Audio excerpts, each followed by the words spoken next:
Hello बच्चों, good evening. तो हम लोग अब स्टार्ट करेंगे आज का टॉपिक ओजोनोलिसिस। देखो, मैं बेसिक का 1 बाय 1 टॉपिक्स पढ़ा रहा हूँ, जिसमें अनसैचुरेशन टेस्ट ऑलरेडी पढ़ा चुका हूँ, हाइब्रिडाइजेशन पढ़ा चुका हूँ, और जो टॉपिक आपका बचा था वो था ओजोनोलिसिस, जिसको मैं अभी स्टार्ट करने वाला हूँ। ठीक है, तो जल्दी से सभी लोग आ जाओ, ज्वाइन कर लो। देखो सभी बच्चों, एक बात ध्यान रखना कि आप सभी को जो रेगुलर अपडेट चाहिए उसके लिए आपको टेलीग्राम चैनल ज्वाइन करना पड़ेगा, जिसका लिंक मैं ऑलरेडी नीचे दिया हुआ हूँ। तो सभी टेलीग्राम पे एक्टिव हो जाओ, हम लोग वहीं से क्या करेंगे, इसको डेली ऑब्जर्व करेंगे। वहीं पे मैं आपको पीपीटी नोट सारा सेंड कर दूंगा। ठीक है, तो आज जो टॉपिक मैं आपको पढ़ाने वाला उसका नाम क्या है, ओजोनोलिसिस, जैसा कि आपको स्क्रीन पे दिखाई दे रहा होगा। तो चलिए स्टार्ट करते हैं 1 बाय 1। ओजोनोलिसिस क्या होता है, सबसे पहले देखो, नाम ही बता रहा ओजोनोलिसिस है ना। तो अगर हम ओजोनोलिसिस की बात करें, मतलब समथिंग ओजोन से है। Ozonolysis stand for reaction of alkene with ozone. और जैसा कि नाम में लिसिस बोल रहा है, तो लिसिस का मतलब हम सब जानते हैं ब्रेक हो जाना। तो जब कभी एल्कीन या एल्काइन ओजोन के साथ रिएक्शन करके टूट जाता है, दो पार्ट में अलग अलग हो जाता है, लिसिस कर जाए, क्लीव कर जाए, उसको हम क्या बोलते हैं, ओजोनोलिसिस। तो बेसिकली ये ओजोनोलिसिस क्या होता है, एक टाइप का साइक्लिक पेरीसाइक्लिक रिएक्शन होता है। बेसिकली आप ये पेरीसाइक्लिक का पार्ट होता है, जो आपको यहाँ नहीं जानना है। सो अभी आप सिंपली इतना समझो कि ओजोन जब हम डालते हैं किसी एल्कीन पे, तो वहां पे आपका एक ओजोनाइड बनता है, साइक्लिक रिंग फॉर्मेशन। ठीक है, और वो ओजोनाइड कन्वर्ट होता है किस में, प्रोडक्ट में। तो अगर आपके पास कहीं एल्कीन है या एल्काइन है, ठीक है, एल्कीन हो या एल्काइन हो, जब आप एल्कीन या एल्काइन का रिएक्शन कराओगे किसके साथ, ओजोन के साथ, ठीक है, ओजोन O3 के साथ, तो आपका क्या होगा, यहां पे ओजोनाइड बनता है, ओजोनॉइड बनता है। सब बना के दिखाऊंगा। ये वेरी अनस्टेबल कंपाउंड है, बहुत ही ज़्यादा अनस्टेबल होता है, और इसको -5 डिग्री पे ही इसको एग्जिस्ट करना होता है। अगर टेम्परेचर ज़्यादा हुआ तो क्या होगा, तुरंत ही टूट जाता है, ब्लास्ट करता है, ये विस्फोट कर जाएगा, क्योंकि बहुत ज़्यादा ही ऑक्सीडाइजिंग, 3 ऑक्सीजन लगे होते हैं तो ऑक्सीडाइजिंग होता है। ओजोनॉइड क्या होता है, ये दो चीज़ें इसके साथ हो सकती है, या तो ये ऑक्सीडाइज हो सकता है या तो ये रिड्यूस हो सकता है। अगर ये रिड्यूस हुआ, ओजोनाइड अगर रिड्यूस हुआ बच्चों, तो इसके रिडक्शन से आपको प्रोडक्ट मिलेगा एल्डिहाइड या कीटोन, या तो एल्डिहाइड या तो कीटोन प्रोडक्ट मिलता है। मतलब सीधा सीधा क्या है, अगर ओजोनाइड ऑक्सीडाइज हुआ तो अलग प्रोडक्ट, रिड्यूस हुआ तो अलग प्रोडक्ट। रिड्यूस हुआ तो साफ साफ आपको मैं दिखा पा रहा हूँ, एल्डिहाइड और कीटोन बनने वाले हैं। और अगर ये बेटा ऑक्सीडाइज हो गया, देखो भाई लोग, अगर ये ऑक्सीडाइज्ड हो गया तो फिर आपको प्रोडक्ट एसिड या कीटोन मिलता है, या तो एसिड मिलेगा या तो कीटोन। मतलब यहाँ पे आपको एल्डिहाइड मिलने वाला नहीं है। तो जब ओजोनाइड का ऑक्सीडेशन होगा तो आपको प्रोडक्ट या तो एसिड मिलेगा या तो कीटोन मिलेगा, और जब रिड्यूस होगा तो एल्डिहाइड मिलेगा या तो कीटोन मिलेगा। ये दो पॉसिबिलिटीज होती हैं, ठीक है ना, ये दो पॉसिबिलिटीज हैं जो यहाँ पे आपको देखने को मिलेगा। अब इन दोनों पॉसिबिलिटीज को मैं आपको 1 बाय 1 समझाता हूँ, कैसे पॉसिबिलिटीज काम करती हैं। देखो बच्चों, सबसे पहले मैं आपको एक स्ट्रक्चर दिखाऊं। सपोज कर लो हमारे पास एक एल्कीन है, ठीक है, C डबल बॉन्ड C। ये आप मान लो अपने पास एल्कीन है, अभी स्पेसिफाइड नहीं है कौन सा एल्कीन है। जब इस पे आप ओजोन का रिएक्शन कराते हो, ठीक है, O3, ओजोन क्या है आपका, O3। तो जब इस पे ओजोन अटैक करता है तो ओजोनाइड क्या बनता है, now we are going to form ozonide. देखिए एल्कीन के साथ जो ओजोनाइड है उसमें कार्बन कार्बन बॉन्ड टूट जाता है, क्योंकि इसमें एक ही पाई बॉन्ड है। तो आपका जो प्रोडक्ट बनेगा ओजोनाइड का, वो देखो ऐसे बनेगा, एक ऑक्सीजन इधर रहेगा, ये कार्बन से जुड़ा ऐसे, और ये ऑक्सीजन एक पेरोक्साइड लिंकेज है, this is a peroxide linkage. ये ओजोनाइड बनेगा एल्कीन का, ठीक है ना, ये किसका बनेगा, एल्कीन का। ये ऑक्सीडाइज भी हो सकता है और रिड्यूस भी। ऑक्सीडाइज हुआ तो अलग प्रोडक्ट, रिड्यूस हुआ तो अलग प्रोडक्ट। तो अब देखिए, अगर रिड्यूस किए इसको, तो रिडक्शन का मतलब होता है, हम सब जानते हैं ऑर्गेनिक केमिस्ट्री में, रिडक्शन का मतलब लॉस ऑफ ऑक्सीजन या गेन ऑफ हाइड्रोजन। और ऑक्सीडेशन का मतलब क्या होता है, gain of oxidation, sorry gain of oxygen या loss of hydrogen is called oxidation. तो यहाँ पे ऑक्सीडाइज भी हो सकता है और ये रिड्यूस भी हो सकता है, दोनों प्रोबेबिलिटी है, दोनों चीजें हो सकती है। अगर रिड्यूस हुआ तो आपको प्रोडक्ट बेसिकली या तो RCHO मिल रहे होंगे, या तो प्रोडक्ट आपका R2CO मिल रहा होगा, कीटोन। अगर ये ऑक्सीडाइज हो गया तो अभी मैंने आपको बताया है RCOOH मिल रहा होगा, या तो फिर आपको कीटोन मिल रहा होगा, फिर से C डबल बॉन्ड O, ऐसा। तो आपको देखना यही है कि हमें कौन सा प्रोडक्ट मिलेगा, और ये डिपेंड करेगा आपका रिडक्शन हुआ कि ऑक्सीडेशन। अभी देखिए ओजोनाइड का स्ट्रक्चर, इसमें थोड़ा समझिएगा। यहाँ के ओजोनाइड में क्या है खास बात, इसको नोट करके रखते हैं, कार्बन कार्बन के बीच में कोई बॉन्ड नहीं, देखो ध्यान से, नो सीसी बॉन्ड, यहाँ पे कोई कार्बन कार्बन बॉन्ड नहीं है ना, टूट चुका है, कार्बन कार्बन बॉन्ड क्या हो चुका है, ब्रेक हो गया।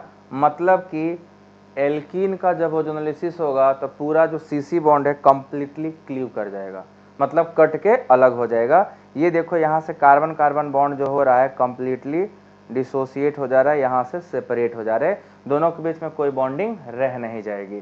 तो रिडक्शन होगा तो आपका ये मिलेगा ऑक्सीडेशन। ये अगर यही बात आप एल्काइन की करते हो तो एल्काइन में अलग होता है।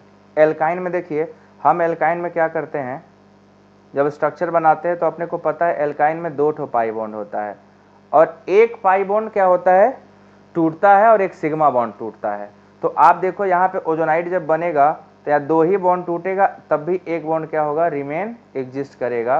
तो इस केस में आपका सीसी बॉन्ड डिसोसिएट नहीं होता है, एक जो सिग्मा वाला कार्बन कार्बन बॉन्ड था वो क्या होगा, एग्जिस्ट करेगा। जस्ट ए मिनट,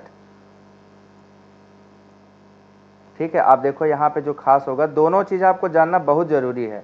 यहाँ का जो होगा वो ओजोनाइड बनेगा यहाँ भी, देखो ये ओजोनाइड यहाँ भी बना, बट इसके ओजोनाइड और एल्कीन के ओजोनाइड में क्या डिफरेंस है, यहाँ पे कार्बन कार्बन बॉन्ड क्या है, एग्जिस्ट करेगा, ये डिसोसिएट होके अलग नहीं हुआ।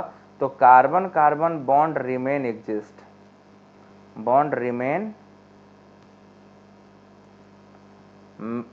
Carbon carbon bond remain intact, intact का मतलब जुड़ा हुआ है, टूटा नहीं है इस केस में, ठीक है। ये ऑक्सीडाइज होगा या रिड्यूस होगा, अगर ये ऑक्सीडाइज हुआ या रिड्यूस हुआ तो प्रोडक्ट क्या मिलेगा, ध्यान से देखो, अगर ये रिड्यूस हुआ तो 1,2 डाई कीटोन्स प्रोडक्ट मिलते हैं, क्या मिलते हैं, 1,2 diketone, C double bond O, C double bond O, ऐसे आपको कार्बोनिल कंपाउंड मिलेंगे। और अगर ये ऑक्सीडाइज हुआ तो फिर आपको ये बॉन्ड टूट जाएगा और RC डबल OH मिलेगा, ठीक है, RC डबल OH मिलता है। वो डिपेंड करता है किस कार्बन पर हाइड्रोजन अवेलेबल है कि नहीं है, ठीक है ना। तो आप दोनों के ओजोनाइड में डिफरेंस देखो तो आपको दिखाई दे रहा होगा, इसके ओजोनाइड में कार्बन कार्बन सिंगल बॉन्ड रह गया, जबकि एल्कीन जो पीछे था इसको देखिए, यहाँ पे जो कार्बन कार्बन बॉन्ड था वो क्या हो चुका है, टूट के खत्म हो जाता है। तो एल्कीन और एल्काइन के दोनों के ओजोनाइड अलग अलग बनते हैं, दोनों आपको क्या करने हैं, थोड़ा अच्छे से ध्यान में देख के रखना है, दोनों को रैंडमली हम बात नहीं कर सकते, आपको देख के रखना पड़ेगा, ठीक है। तो चलिए 1 बाय 1 आगे बढ़ते हैं। अब चलो यहाँ तक सबको समझ में आ गया, अब ओजोनोलिसिस परफॉर्म करेंगे, ठीक है ना। सबसे पहले देखो रिडक्टिव ओजोनोलिसिस क्या होता है और ऑक्सीडेटिव ओजोनोलिसिस क्या होता है, इन दोनों के बारे में बात करते हैं। तो आपका पहला टॉपिक है रिडक्टिव ओजोनोलिसिस, ये क्या होता है, रिडक्टिव ओजोनोलिसिस क्या है और कैसे काम करता है। तो हम लोग देखेंगे रिडक्टिव ओजोनोलिसिस की कहानी अलग है, ऑक्सीडेटिव ओजोनोलिसिस की कहानी अलग है। तो 1 बाय 1 दोनों कहानियां देखेंगे। सबसे पहले रिडक्टिव ओजोनोलिसिस किसके साथ होता है, कौन सा रिएजेंट लिया जाएगा। तो अगर आप चाहते हो ओजोनोलिसिस रिडक्टिव कराना तो इसके लिए रिएजेंट स्पेसिफाइड है, कोई भी रिएजेंट के साथ रिडक्टिव नहीं होता है। तो लेते समय ध्यान रखना कौन सा रिएजेंट है, पहचान गए कहानी खत्म, पहचान लिए तो आपको क्वेश्चन करने आ जाएगा, अगर नहीं पहचान में आया तो फिर आपको डिफिकल्टी होगी, आप क्वेश्चन नहीं लगा पाओगे। तो देखो क्या करना है, सबसे पहले रिडक्टिव ओजोनोलिसिस में क्या करना है, अपने को रिएजेंट लेना है ओजोन, इसके साथ जो साइड रिएजेंट लेने वो जिंक वाटर होगा, अगर जिंक के साथ वाटर हुआ तब हमेशा रिडक्टिव ओजोनोलिसिस होगा। या दूसरा रिएजेंट है, तो पहला हो गया, दूसरा इसके साथ आप ले सकते हो ozone in the presence of alkyl mercaptan RSR। अब ये R बराबर इथाइल मेथाइल प्रोपाइल कुछ भी हो सकता है, ये R मेथाइल भी हो सकता है, या RC2H5 भी हो सकता है, कुछ भी हो सकता है, मतलब कहने का है R कोई एल्किल ग्रुप हो सकता है। तो these are called reductive reagent. ये जब ओजोनोलिसिस करिएगा तो ये रिएजेंट क्या करता है, रिडक्शन का काम करते हैं। ये एक ऑक्सीजन को ओजोनाइड से गायब कर देंगे, इनका काम क्या है, ओजोनाइड को रिड्यूस करना। और अगर कोई ओजोनाइड से एक ऑक्सीजन को रिमूव करा देता हो, एक ऑक्सीजन को गायब करा देता हो, तो उसको हम लोग क्या बोलेंगे, रिडक्शन करवा रहा है, ठीक है। देखिए कैसे कराता है, मैकेनिज्म से समझिए। मान लेते हैं अपने पास ये एल्कीन था, दिस इज आर एल्कीन, इस पे हम लोगों ने क्या किया है, डाला है ओजोन। जब इस पे ओजोन डालिएगा बच्चों तो क्या बनेगा, ओजोनाइड बनेगा। ये तो जग जाहिर है ओजोनाइड बनेगा। सबसे पहले ओजोनाइड हम लोग बनाएंगे। ये हमारा ओजोनाइड तैयार,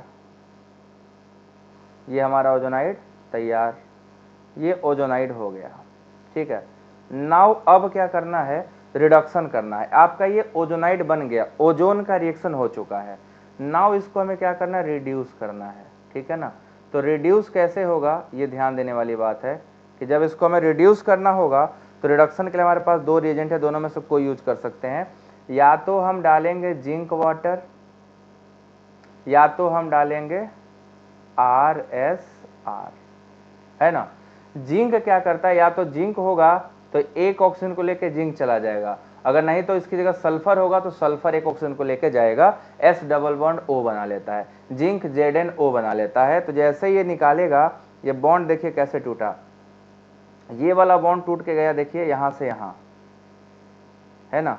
ये बॉन्ड जो टूटेगा वो यहां से यहां जाएगा, this bond is breaking like this, है ना, and this bond is breaking like this, C double bond O, और ये बॉन्ड हो गया C double bond O, carbon carbon double bond, और ये वाला बॉन्ड कौन लेके चला गया, जिंक, ये ऑक्सीजन जिंक के पास चला जाएगा।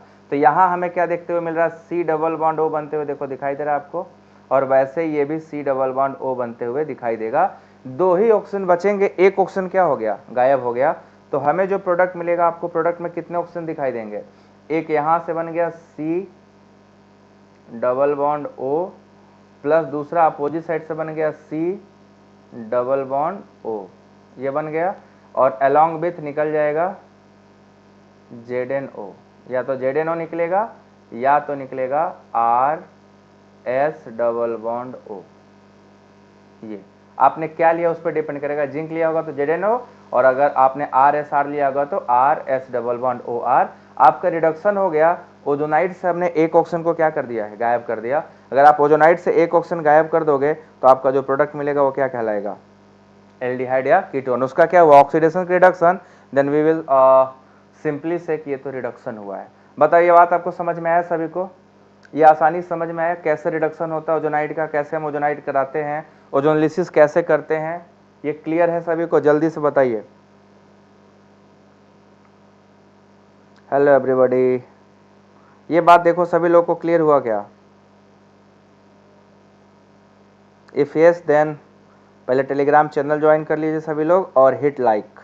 आगे मैं आपको कुछ ट्रिक्स बताने वाला, शॉर्ट ट्रिक्स, जिसको जान जाओगे तो आगे काम और आसान हो जाएगा। ठीक है, शॉर्ट ट्रिक्स के बारे में आइए बात करते हैं, कौन कौन से शॉर्ट ट्रिक्स हैं जो यहाँ पे काम करते हैं। तो आपको सारे शॉर्ट ट्रिक्स मैं 1 बाय 1 बताने जा रहा हूँ। ठीक है, 1 बाय 1 सभी शॉर्ट ट्रिक्स के बारे में हम लोग यहाँ बात करेंगे। सबसे पहले शॉर्ट ट्रिक्स लगाते हैं, अगर रिडक्टिव ओजोनलिसिस कराने वाले हो तो कौन कौन से शॉर्ट ट्रिक्स यहाँ पे काम करते हैं in case of reductive ozonolysis. तो शॉर्ट ट्रिक्स में देखिए क्या होगा, एल्कीन होगा, alkene carbon carbon double bond होता है, और तीन तरीके से एल्कीन हो सकता है, मैक्सिमम हो सकता है किसी एल्कीन में कार्बन कार्बन डबल बॉन्ड का जो टर्मिनल पार्ट हो वो CH2 के साथ इंड हो, किसी में हो सकता है, जैसे इथीन है, इथीन में क्या होगा, CH2 होगा, प्रोपीन में CH2 होगा, 1 ब्यूटीन की बात करेंगे तो CH2 होगा ना। फॉर एग्जांपल के लिए देखिए अभी बताऊंगा, एक साइड अगर CH2 के साथ इंड हुआ है, 1 इंड CH2 के साथ हुआ है, देन आपको क्या करना है, इसको सिंपल ध्यान रखिएगा कि जब ओजोनलिसिस करिएगा और एक इंड CH2 है एल्कीन का, तो आपका एक प्रोडक्ट फॉर्मल्डिहाइड पक्का बनेगा, एक प्रोडक्ट फॉर्मल्डिहाइड पक्का बनेगा। अगर CH2 है तो फॉर्मल्डिहाइड बनेगा ही बनेगा एक प्रोडक्ट। अगर आपका यहाँ पे किनारे साइड कोई carbon carbon double bond CH group है और एक एल्किल लग गया है ना, एक एल्किल, तो इस केस में आपका जो प्रोडक्ट बनेगा वो नॉर्मल एल्डिहाइड RCHO बनेगा, RCHO बनेगा। अगर एक भी H है तो एल्डिहाइड ही बनेगा, 2 H है तो फॉर्मल्डिहाइड फिक्स, एक H है तो कोई भी एल्डिहाइड हो सकता है। और अगर कोई H नहीं हुआ बच्चों, कार्बन कार्बन डबल बॉन्ड पे कोई H नहीं हुआ, दोनों एल्किल ग्रुप हैं, तो हमेशा आपको प्रोडक्ट क्या मिलेगा, कीटोन। हम लोग क्या पाने वाले हैं यहाँ पे, कीटोन, क्योंकि दोनों साइड क्या होगा, एल्किल ग्रुप। तो कीटोन तभी बनेगा जब एल्कीन के कार्बन पे एक भी हाइड्रोजन ना हो, तो जब हाइड्रोजन नहीं तो कुल कीटोन बनेंगे।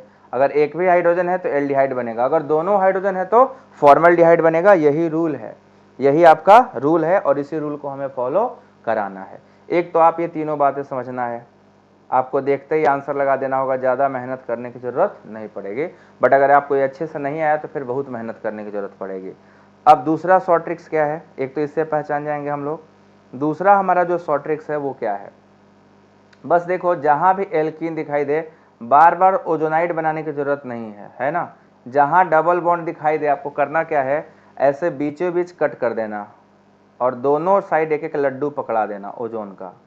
ओजोन में 3 लड्डू होता है, 3 ऑक्सीजन, एक तो जिंक लेके जाएगा, बचा क्या 2। तो जहाँ पे डबल बॉन्ड कटा वहीं पे दोनों साइड एक एक लड्डू बराबर बांट दो विदाउट एनी चीटिंग। तो आप पाओगे कि यहाँ पे C डबल बॉन्ड O बनेगा प्लस इधर भी C डबल बॉन्ड O बनेगा, हो गया प्रोडक्ट। प्लस एक प्रोडक्ट आपका जिंक लेके जाएगा तो ZnO बन जाता है। तो आपको पूरा मैकेनिज्म करने की जरूरत नहीं है डिटेल में, डिटेल मैकेनिज्म से हमें कोई मतलब नहीं है, हमें सिर्फ मतलब है प्रोडक्ट बनाने से। और हमारा प्रोडक्ट देखो कितना आसानी से बन गया, बना कि नहीं बना, बस काटा लड्डू बांटा, एल्कीन को काटा लड्डू बांटा। जैसे मैं आपको बोल दूं कि व्हाट इज द हाउ, मतलब कितने कौन कौन सा प्रोडक्ट बनेगा जब 1 ब्यूटीन का ओजोनलिसिस करेंगे, ठीक है ना। पहला आपको क्वेश्चन दे रहा हूं, reductive ozonolysis of 1 butene, reductive ozonolysis of 1 butene. चलिए बताइए, 1 ब्यूटीन का ओजोनलिसिस करने से क्या नहीं बनेगा, फॉर्मल्डिहाइड, एसिटल्डिहाइड, एसीटोन, तीनों में से कौन नहीं बनेगा।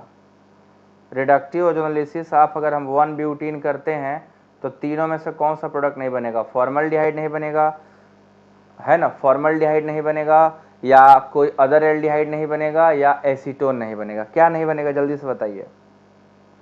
तो हम लोग देखेंगे क्या क्या नहीं बनेगा, आंसर देखिए। सबसे पहले 1 ब्यूटीन बनाते हैं, CH3 CH2 CH double bond CH2, यही 1 ब्यूटीन है। और अगर ये 1 ब्यूटीन है बच्चों तो इसको कट करो, अभी मैंने आपको सिखाया, लड्डू बांटो, बीच में से काटो और लड्डू को बांटो, एक लड्डू इधर एक लड्डू इधर। जैसे इसको क्लीव करेंगे अपना लड्डू देखो क्या तैयार होगा, CH3 CH2 CHO, एक प्रोडक्ट तो ये बन गया, प्लस CH2 क्योंकि बगल में था तो आपका एक प्रोडक्ट बन जाएगा फॉर्मल्डिहाइड, है ना। तो एक एल्डिहाइड, ये फॉर्मल्डिहाइड केवल बनेगा, ना तो एसिटल्डिहाइड बना इसमें और ना ही बनेगा एसीटोन।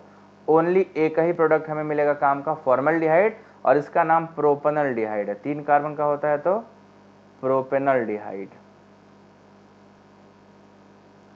प्रोपेनल्डिहाइड देखिए कितना आसानी से बन गया, है ना। आपको करना क्या है, ओजोनाइड बनाने की जरूरत नहीं है, आपको सिर्फ क्या करना है, जहां पे डबल बॉन्ड दोनों साइड दिखाई दे रहा है बीचों बीच क्या कर दो, कट कर दो, आपका प्रोडक्ट मिल जाएगा, आसानी से मिल जाएगा, ठीक है ना।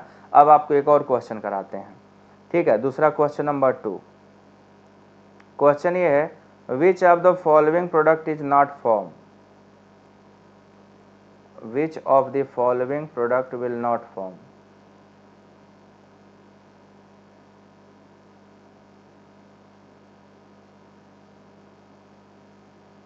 will not form by the reductive ozonolysis of, by reductive ozonolysis of this compound। Compound देखिए, सबसे पहले हम इस कंपाउंड का रिडक्टिव ओजोनलिसिस कराने जा रहे हैं।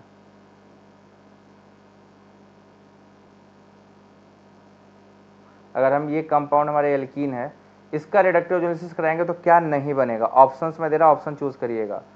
पहला एसिटल्डिहाइड,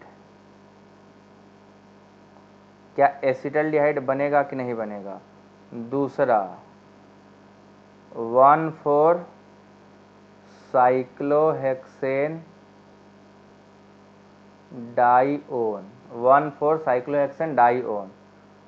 तीसरा फॉर्मल्डिहाइड, फॉर्मल्डिहाइड। और चौथा, fourth one is benzaldehyde, benzaldehyde. ये आपके पास 4 क्वेश्चन है मतलब 4 ऑप्शन है, आपको क्वेश्चन मैंने दिया है कि अगर इसका हम रिडक्टिव ओजोनोलिसिस कराएंगे तो इन चारों में से कौन सा प्रोडक्ट नहीं बनेगा, बस आपको इतना बताना है। Which of the following product will not form by reductive ozonolysis of this compound. चलो सभी लोग आंसर करो। एंड एक बार सभी लोग कृपया वीडियो को लाइक कर दें और चैनल को सब्सक्राइब कर लें जो नहीं किए हैं, और कोशिश करिए एक बार वीडियो को शेयर जरूर कर दें। आंसर सभी लोग बताएं कौन सा आंसर होगा, क्या आंसर होगा।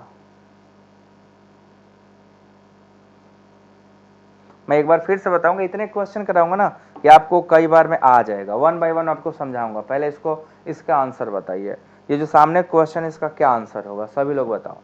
What is the correct answer. मैं चेक कर रहा हूं, सब लोग आंसर बताइए।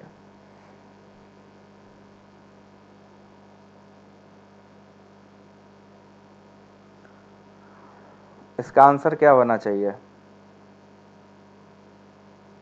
आप ट्राई करो ना, ट्राई करो, सब लोग ट्राई करो और आंसर बताओ। कोशिश करना पड़ता है, कोशिश करने से कोई इशू नहीं है, आप मेहनत करो।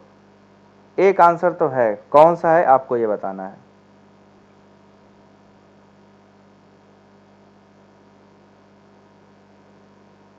वन, टू, थ्री, फोर, किसी को आंसर नहीं आ रहा है? मैं करके दिखाऊं? ऑप्शन मैच कराना सभी लोग, ठीक है, अपना ऑप्शन मैच कराना। मैंने आपको कंपाउंड बस ये दिया है, और मैंने अभी अभी आपको सिखाया कि ओजोनोलिसिस कैसे करते हैं। देखो आपको यही कंपाउंड तो दिया हूँ ना, CH3 था यहाँ पे, और यहाँ पे लगा हुआ था डबल बॉन्ड, डबल मतलब यहाँ पे CH2 होगा, ये तो तय हो गया। अब बस इसी का करना था। मनोज बाबा ने बताया फोर्थ, चौथा। इसको काटते हैं, लड्डू बांटते हैं, ऊपर काटेंगे एक लड्डू ऊपर एक लड्डू नीचे आएगा, और यहाँ से काटेंगे तो एक लड्डू ऊपर एक लड्डू नीचे आएगा। तो इसको कटिंग से देखिए क्या क्या बना। एक तो हमारा ये साइक्लोहेक्सेनोन बन गया, इसमें यहाँ पे भी डबल बॉन्ड आ जाएगा और यहाँ पे भी डबल बॉन्ड। तो ये क्या हो गया, 1,4 साइक्लोहेक्सेन डाइओन। ये आपका बन गया 1,4 साइक्लोहेक्सेन डाइओन, या साइक्लोहेक्सेन 1,4 डाइओन भी कह सकते हैं, ठीक है। ये बन गया प्लस, क्योंकि ऊपर CH2 था तो HCHO बनना तय है, HCHO बनेगा ही बनेगा, तो ये भी बन गया। प्लस नीचे CH3CH था तो आपका CH3CHO बनना भी तय था। बेंजल्डिहाइड तो नहीं, बट ये फॉर्मल्डिहाइड है। ये कौन सा एल्डिहाइड है? फॉर्मल्डिहाइड। तो फॉर्मल्डिहाइड भी बन गया, सॉरी ये फॉर्मल्डिहाइड है और ये एसिटल्डिहाइड है, ये एसिटल्डिहाइड है। ओके, करेक्ट कर लेना, ठीक। This is acetaldehyde, this is formaldehyde and this is 1,4 cyclohexane डाइओन।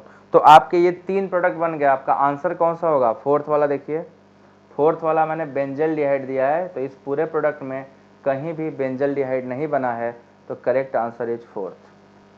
आया आप लोगों को, सभी लोगों को? कैसे करना है देखो, आपको बस करना कुछ नहीं है, जहां भी डबल बॉन्ड दिखाई दे उसको कट करो, कट करके 2 बराबर भागों में बांट दो। जब 2 इक्वल भागों में बांट दोगे आंसर आ जाएगा, 2 बराबर भागों में आ जाएगा। मैं एकदम तंदुरुस्त मस्त सेहतमंद हूँ, तभी तो आपको पढ़ा रहा हूँ ना। बढ़िया, आप सभी लोग बढ़िया से रहो और पढ़ते रहो। सो ये समझ में आया? एक और क्वेश्चन, अब आप बताते जाओगे कि which of the following product, मतलब आपको मैं एल्कीन देने जा रहा हूँ, आपको बताना इसमें से कौन ये बनाएगा, ठीक है। Which of the following, which of the following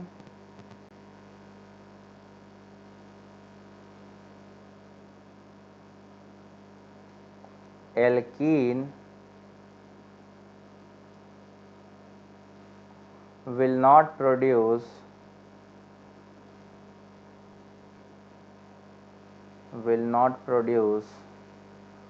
ketone,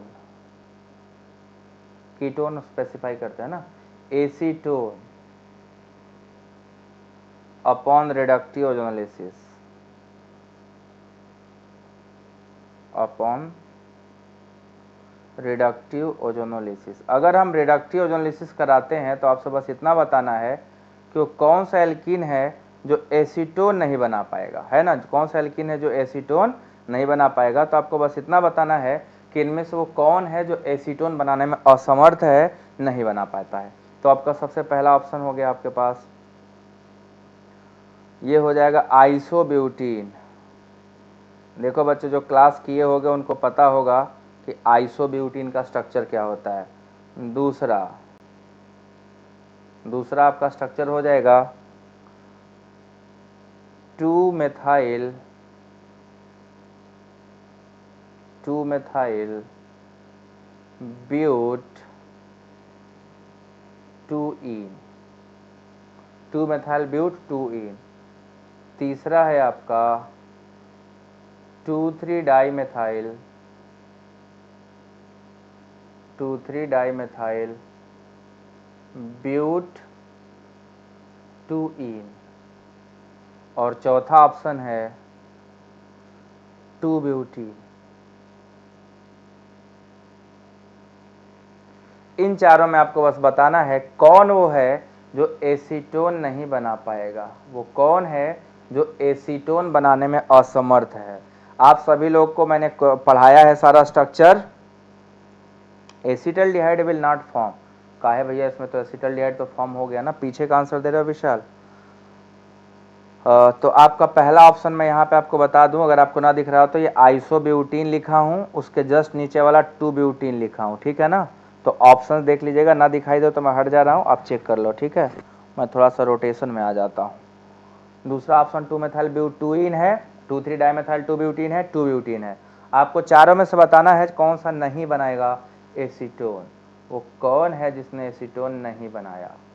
सभी लोग आंसर करो, जितने लोग लाइव हो आंसर करो। और बेटा मैंने अभी अभी भेजा था आपका टेलीग्राम लिंक, जो बच्चे नहीं जुड़े हैं टेलीग्राम से वो सभी लोग टेलीग्राम पे जुड़ जाओ। सिर्फ जुड़ो ही मत, अपने दोस्त यार जितने भी हैं जो नीट की तैयारी कर रहे हैं, जेई की तैयारी कर रहे हैं, जिनको केमिस्ट्री अच्छे से पढ़नी है बढ़िया से, उनको बोल दो ज्वाइन कर ले।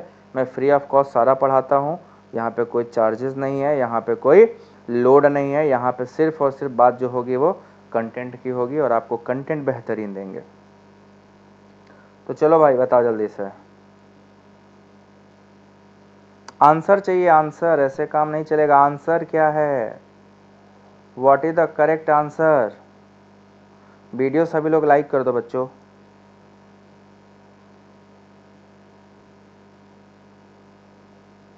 फोर्थ 2-ब्यूटीन, बोले तो 2-ब्यूटीन। और कुछ एनीबॉडी। सब देखो बस उसको ट्राई करो कि अपने से कर लेने का, नहीं होगा तो मैं तो फाइनल बता ही दूंगा ना, मेरा तो काम यही है बताना। बट कोशिश आप ना करो ये अच्छी बात नहीं है, कोशिश करोगे आ जाएगा, जिस दिन आ जाएगा उस दिन मजा आने लगेगा। दूसरा सौरभ सुरभि यादव। दूसरा, चलो मैं स्ट्रक्चर बनाता हूँ, पहले सबको स्ट्रक्चर पता होना चाहिए, जब तक स्ट्रक्चर नहीं पता होगा तब तक हम सही नहीं बता सकते। आइसोब्यूटीन देखो क्या होता है, आइसोब्यूटीन का मतलब आइसो ग्रुप मैंने आपको बताया था कि जब टर्मिनल पे 2 मेथाइल लगते हैं इसी को आइसो कहते हैं, दिस इज आइसो ग्रुप। और यहाँ पे डबल बॉन्ड CH2 कर दोगे तो आइसोब्यूटीन बन जाता है, दिस इज आइसोब्यूटीन। यहाँ तो साफ साफ दिख रहा है एसीटोन बनते हुए, देखिए एक लड्डू इधर एक लड्डू इधर, तो जब ये बनाएगा तो एसीटोन करेगा कि नहीं करेगा, ये एसीटोन हुआ कि नहीं, पहला वाले से एसीटोन मिल रहा है, दिस इज एसीटोन, यही हमारा एसीटोन है। प्लस दूसरा प्रोडक्ट फॉर्मल्डिहाइड था, तो हमें फॉर्मल्डिहाइड से मतलब नहीं है क्योंकि हमने फॉर्मल्डिहाइड आपसे पूछा भी नहीं। ये पहला आपका ऑप्शन हो गया, this is the first option. Second option आपका दिया गया था 2-मेथाइल ब्यूट 2-ईन, तो 2-मेथाइल ब्यूट 2-ईन देखो ये है, दिस कंपाउंड इज कॉल्ड 2-मेथाइल ब्यूट 2-ईन, दिस वन। तो ये 2-मेथाइल ब्यूट 2-ईन है, तो जरा इसमें देखो आंसर क्या आएगा, यहाँ से क्लीव हो जाएगा, ये दूसरा आंसर नहीं है, दूसरा आंसर तो एसीटोन बना ही रहा है, देखो ऐसे क्लीव कर दो, जैसे ये कट करोगे आपको प्रोडक्ट क्या मिला, CH3 C double bond O CH3, तो ये एसीटोन है, प्लस दूसरा प्रोडक्ट मिला आपको CH3 CHO, तो एसीटोन मिल गया यहाँ भी, तो आंसर ये भी नहीं हो सकता क्योंकि एसीटोन जो नहीं देगा वो आंसर है, ये तो दे रहा है भाई। तीसरा 2,3-डाइमेथाइल दिया हो ना, 2,3-डाइमेथाइल, तो 2,3-डाइमेथाइल भी तो दे ही देगा ना, जब 2 दे दिया तो 2 3 तो डबल दे देगा, दोनों साइड से एसीटोन ही एसीटोन। देखो यहाँ पे बीचों बीच काट के लड्डू बांट दो, लड्डू बट गया, इधर तो 2 मोल एसीटोन मिल गया, 2 मॉलिक्यूल ऑफ CH3CO। आंसर आ चुका है, चौथा आंसर हो गया, साफ साफ दिख रहा है आपको। और जो चौथा ऑप्शन था आप सबको मैंने दिया था 2 ब्यूटीन, और 2 ब्यूटीन बेटा ये होता है CH3CH double bond CH3, this is called 2 butene. अब इसका एनालिसिस करते तो यहाँ से करते, ये एक लड्डू इधर एक लड्डू इधर, आपको प्रोडक्ट क्या मिलता CH3CHO, वो भी 2 मोल, क्योंकि दोनों साइड सेम ग्रुप था तो 2 मोल CH3CHO मिलता। तो हमारा करेक्ट ऑप्शन क्या होता, fourth. Correct option is fourth, चौथे वाले में एसीटोन नहीं बनेगा। तो आप सब देख लिए ना, आप पीछे आके देख लो क्वेश्चन। ये 2 ब्यूटीन जो है हमारा, ये 2 ब्यूटीन किसी भी हाल में हमें नहीं देने वाला है एसीटोन एज अ प्रोडक्ट, इसमें एसीटोन प्रोडक्ट नहीं मिलता। बताइए कितने लोगों को समझ में आ गया। प्लीज़ चैनल को सब्सक्राइब कर ले जो लोग नहीं किए हैं, और नीचे मैंने टेलीग्राम का लिंक भेजा हुआ है, टेलीग्राम ज्वाइन कर लीजिए। मैं वहाँ पे सारे लेक्चर्स दे दूंगा आपको, जितने भी लेक्चर पढ़ा रहा हूँ लेक्चर के सारे PPT उधर अवेलेबल करा दूंगा। बट आप सभी लोग को चैनल सब्सक्राइब करना पड़ेगा तभी मिल पाएगा, है ना। चैनल सब्सक्राइब कर लीजिए और टेलीग्राम पे ज्वाइन हो जाइए, मैं टेलीग्राम का लिंक फिर से भेज दिया। So correct answer is fourth, ना 2 3 ना, गलत जवाब। ये था रिडक्टिव ओजोनोलिसिस के बारे में, ठीक है ना। अब इस पे हम जब लेक्चर सीरीज के बाद क्वेश्चन पे आऊंगा तो मैं इस पे क्वेश्चन कराऊंगा आपसे, ओजोनोलिसिस से रिलेटेड जितने क्वेश्चन होंगे आपसे मैं करा लूंगा, ठीक है। अब आते हैं ऑक्सीडेटिव, ये रिडक्टिव खत्म हुआ, now we are moving towards oxidative ozonolysis, ठीक है। तो रिडक्टिव कितने लोगों को समझ में आया, चलो हैंड रेज करो जल्दी से। आप बच्चे कितने लोगों को ये समझ में आया, हैंड रेज करिए तो समझ में आए कि आप लोग को समझ में आया भी।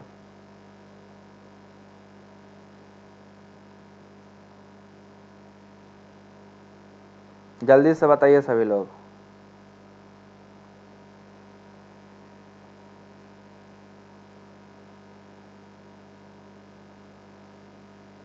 Now we are moving towards reductive के बाद ऑक्सीडेटिव ओजोनोलिसिस।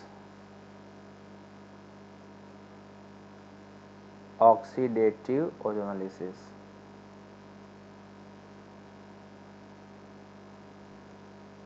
अब इसके रिएजेंट पहले जानने हैं, क्योंकि विदाउट जाने रिएजेंट के हम स्ट्रक्चर बनाने में क्या बनेगा, प्रोडक्ट बनाने में डिसाइड नहीं कर पाएंगे, दिक्कतें होंगी, ठीक है ना। So now let's proceed. Reductive के बाद ऑक्सीडेटिव है, जहाँ पे ऑक्सीडेशन होने वाला है। तो अगर कहीं ऑक्सीडेशन होने वाला होगा तो सीधी सी बात है एक एक्स्ट्रा ऑक्सीजन का एडिशन, तभी तो कहलाएगा ऑक्सीडेशन। तो चलिए देखिए ऑक्सीडेशन कैसे होता है। इधर को हम पहले रिएजेंट जो यूज़ करते हैं, रिएजेंट्स का देख लीजिए क्या क्या है, कौन कौन से रिएजेंट्स यूज़ करे जाते हैं, ठीक है, कौन कौन से रिएजेंट्स यूज़ किए जाते हैं। यहाँ भी 2 रिएजेंट होते हैं, दोनों में से आप कोई भी रिएजेंट यूज़ कर सकते हो, ठीक है ना। सो पहला है आपका ओजोन के साथ केवल वाटर। अगर ओजोन ओनली वाटर के साथ है, ना तो जिंक है ना तो एल्काइल मरकेप्टन है, तो ऑक्सीडेशन कर देगा।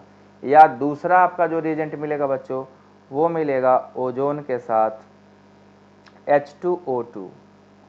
इन दोनों का काम है ऑक्सीडेशन करना। ये ओजोनाइड को क्या करते हैं, ऑक्सीडाइज कर देते हैं, और ऑक्सीडाइज करके किस में कन्वर्ट कर देते हैं, एसिड में, ठीक है ना। क्योंकि ऑक्सीडेशन होता है, ऑक्सीडाइज हो जाता है, तो आपको फाइनल प्रोडक्ट क्या मिलेगा, एसिड मिलता है। तो अभी ये स्ट्रक्चरल डिटर्मिनेशन में ऑक्सीडेटिव वाला ज़्यादा यूज़ नहीं होते, इसलिए हम इस पर अभी डिटेल में बहुत ज़्यादा डीप में नहीं जाएंगे।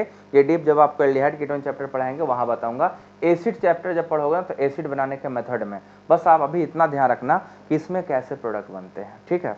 ये ओजोनाइड कैसे बनाता है, ओजोनाइड को कैसे ऑक्सीडाइज कर देगा, दिस सॉरी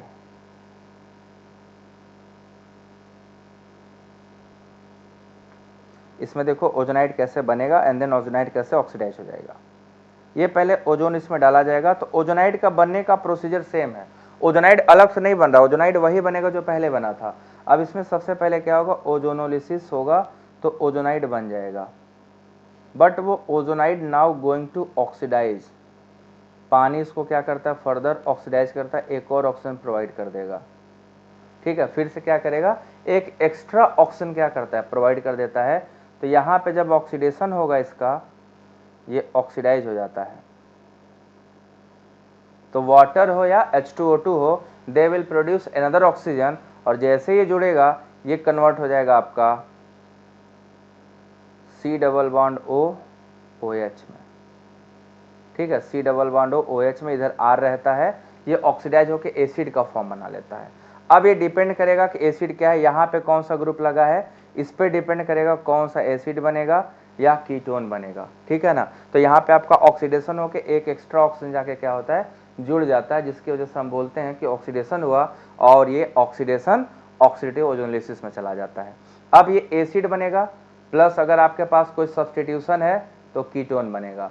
अगर H है तो एसिड, H नहीं है तो कीटोन। तो उसको पहचानने के लिए मैंने आपको जो सीरीज बताया था, बस ये याद रखना है। अगर टर्मिनल पे CH2 ग्रुप है, टर्मिनल पे CH2 ग्रुप है, तो देखो बच्चों क्या होता है, पहले ये ऑक्सीडाइज होता है तो बनता फॉर्मल्डिहाइड ही है, बट क्योंकि रिएजेंट आपने ऑक्सीडाइजिंग लिया है तो CH बॉन्ड जितने होते हैं उन सभी CH बॉन्ड के बीच में क्या होता है, एक ऑक्सीजन आके इंसर्ट हो जाता है। ये तब तक होगा जब तक कि हमारा पूरा का पूरा CH बॉन्ड खत्म ना हो जाए। तो जैसे ही ऑक्सीजन इंसर्ट होगा ये OH बन जाएगा इधर भी, और ये OH बन जाएगा इधर ही। देखिए O क्या हुआ, दोनों CH बॉन्ड के बीच में क्या होता है, इंसर्शन।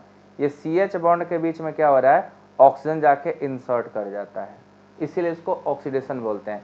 अब इसको हम लोग कार्बोनिक एसिड बोलते हैं, कि उसका फॉर्मूला है H2CO3, देखिए यही, and this is known as carbonic acid.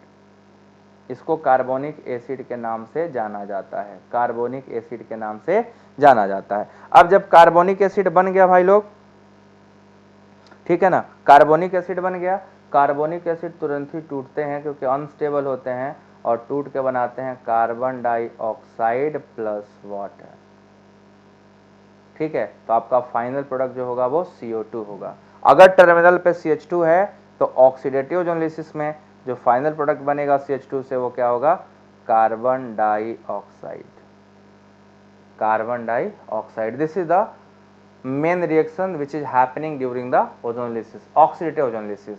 ये पहला हो गया। नेक्स्ट है दूसरा।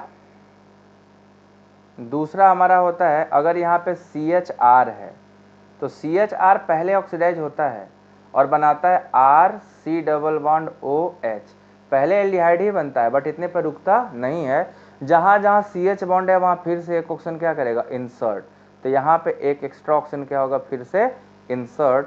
तो हमारा फाइनल प्रोडक्ट यहाँ पे RC डबल OH बनता है। जैसा कि मैंने आपको पीछे बताया था कि अगर एक भी हाइड्रोजन है, दो हाइड्रोजन है तो फाइनल प्रोडक्ट कार्बन डाइऑक्साइड, एक हाइड्रोजन है तो आपका कार्बोक्सिलिक एसिड, और एक भी हाइड्रोजन नहीं होगा तो फर्दर इंसर्शन होगा ही नहीं, और एक कीटोन पे ही क्या करेगा, अटक जाएगा। तो आपको बस यही ध्यान रखना है कि क्या है और क्या नहीं है। तो नहीं होगा तो आपको कीटोन बन के वहीं पे रुक जाएगा, आगे रिएक्शन प्रोसीड नहीं करेगा। ये रिएक्शन यहीं पे जाके क्या होगा, ठप हो जाएगा, क्योंकि इसके पास फर्दर हाइड्रोजन नहीं है। तो आपका प्रोडक्ट क्या बनेगा, कीटोन। तो ये आपके ऑक्सीडेटिव ओजोनोलिसिस में होने वाले प्रोसेसेस हैं, ये ऐसे ही काम होता है। CO2 जब आपका CH2 होगा, जब आपका CHR होगा तो नॉर्मल कार्बोक्सिलिक एसिड, और जब कोई भी H नहीं होगा तो आपका प्रोडक्ट कीटोन बनेगा, दैट इज फाइनल। यही आपका करेक्ट है, यही आपका फाइनल आंसर है। I hope you all will able to understand this concepts as well as इनके जितने भी मैकेनिज्म पार्ट है आपको समझ में आया होगा। चलिए,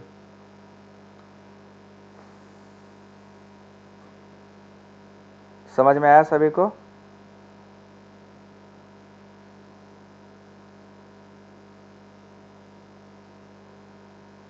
ये क्लियर है सबको?